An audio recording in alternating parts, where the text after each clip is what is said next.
আসসালামু আলাইকুম বন্ধুরা, আমি আজকে কেক বানানোর জন্য যে উপকরণগুলো লাগে ওগুলো আমি কিনে নিয়ে এসেছি।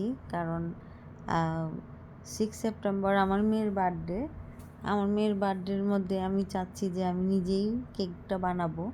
তো সেই জন্য যে উপকরণগুলো আমি কিনে এনেছি এগুলো আপনাদের সাথে শেয়ার করছি, যেন আপনারাও এগুলো কিনে নিজেরা বানাতে পারেন।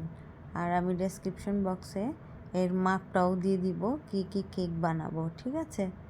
তো প্রথমে তো দেখলেন আমি নব কিনে নিয়েছি, আর কেকের মোল্ড,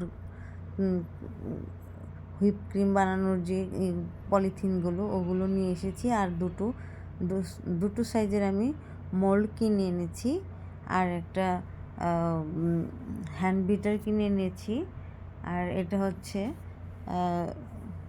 ওই ক্রিমগুলো রাখার জন্য, আর কেকটা সাজানোর জন্য একটা বোর্ড কিনে নিয়েছি, যেহেতু বড় একটা আমার লাগবে তাই এটা নিয়ে এসেছি।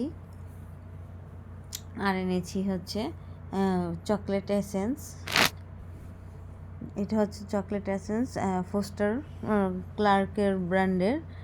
আর এটা হচ্ছে হুইপ ক্রিম, যেটা বানাতে হয় কেকের উপরে, যেটা ডেকোরেশনের জন্য লাগে, সেটা আমি কিনে এনেছি দুটো। আর এটা হচ্ছে কোকো পাউডার এনেছি, আর এটা এনেছি উপরে স্পার্কেল সাজানোর জন্য। বিভিন্ন টাইপের আছে, গোল আছে, লম্বা আছে। তারপরে এনেছি আমি বেকিং পাউডার, আর বেকিং সোডা আমার ঘরে আছে বলে আর আমি কিনিনি। আর একটা নিয়ে এসেছি চকলেট, এটা নিয়েছে 300 টাকা। ইন্ডিয়ানটা এনেছি আমি ডার্ক চকলেট, যেহেতু ব্ল্যাক ফরেস্ট বানাবো সেই জন্য এই উপকরণগুলো আমার কেনা। তো আরও কিছু ছিল, যেমন ময়দা লাগবে, ঠিক আছে? তো এইগুলো আর আমি এখানে দেখাচ্ছি না। যেগুলো লাগবে সে মূল উপকরণগুলো এগুলোই লাগবে, আর হচ্ছে ডিম লাগবে। তো আমি উপকরণ রেসিপিগুলো সব আমি আমার ডেসক্রিপশনে দিয়ে দিব, আপনারা অবশ্যই চেক করে দেখে নেবেন, ঠিক আছে?